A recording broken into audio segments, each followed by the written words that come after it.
Su nome? Lucelena Bonilla. Participando dele tratamento, participando del agua, ¿qué pasó?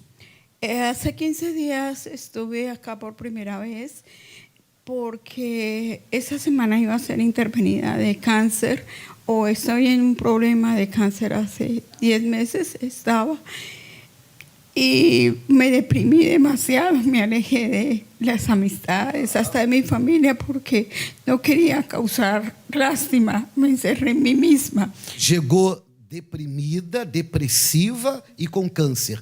Hace quanto tempo? Hace 2 semanas. 2 semanas? Sí, y entonces mi amiga Marlene y el esposo, ellos me dijeron, y dije, bueno, voy a ir, pero no creo, no, ya tengo el cáncer, ya no hay nada que hacer, era lo que yo pensaba.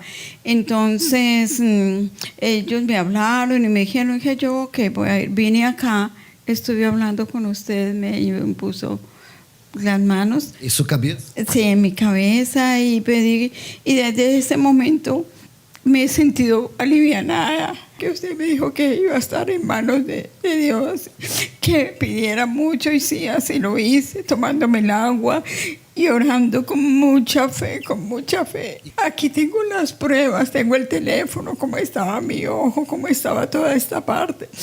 Y el viernes estuve, y ya no me van a hacer más quimo, y aquí estoy bien, y tengo una muy buena noticia, porque la doctora me dijo que ya no hay más células cancerosas, que ya el cáncer se ha ido, y es un milagro. Yo tengo pruebas, yo tengo el teléfono, las fotos, que es increíble. A lo que yo tenía, esto lo que tengo aquí es nada comparado con lo que yo tenía. Você está chorando de tristeza? De alegría. Amém. Amém. Muy feliz de mi depresión. Yo no quería hablar, yo no quería sino estar encerrada, ya no me da pena. Y el viernes yo salí.